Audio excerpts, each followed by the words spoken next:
ভারত পাকিস্তানের যেই কনফ্লিক্ট, সেই কনফ্লিক্টটা কেন হয়েছে, মূলত এই বিষয়টা কেন এই পর্যায়ে গড়ালো, সেই বিষয়টাই আজকে ডিসকাস করব। আমি দেখতে পাচ্ছি যে ইন্ডিয়ান মিডিয়া প্রোপাগান্ডা ছড়াচ্ছে, তাছাড়াও বাংলাদেশের মিডিয়াগুলো এক্সপ্লেন করতে পারছে না। আজকে আমি সম্পূর্ণ বিষয়টি আপনাদেরকে এক্সপ্লেন করে দেখাবো।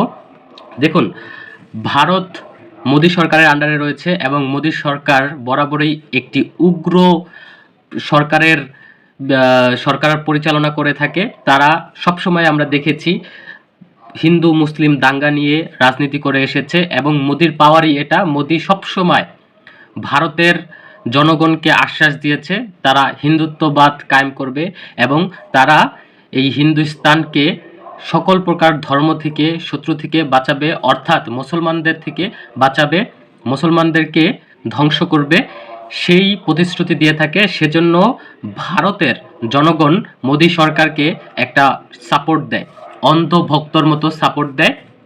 এবং এই সাপোর্টের রাজনীতি কিন্তু বিগত ৫-৬ বছর ধরে আমরা দেখে এসেছি।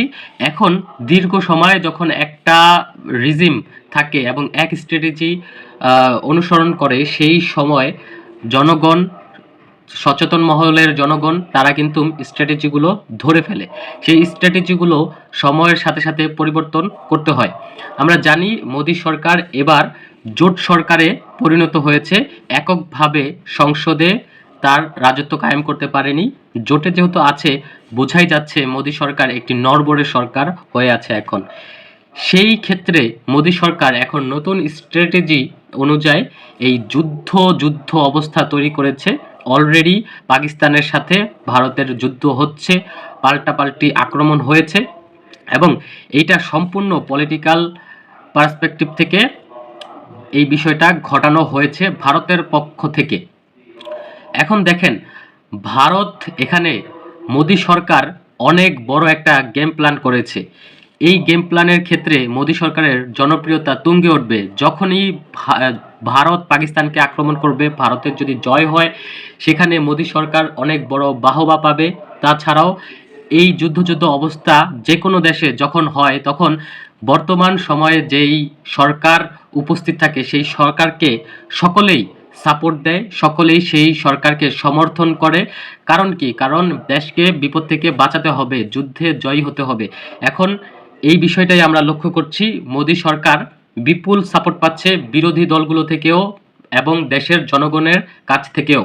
সেজন্য আমরা বুঝতেই পারি মোদী সরকার এখন একটি স্ট্রং অবস্থানে রয়েছে।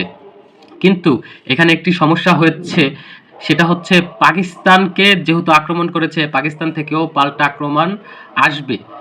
এটা যদি ব্যাকফায়ার করে, মোদির প্ল্যান যদি ব্যাকফায়ার করে, তাহলে মোদি ধ্বংস হয়ে যাবে। সম্পূর্ণ স্পষ্ট বিষয়।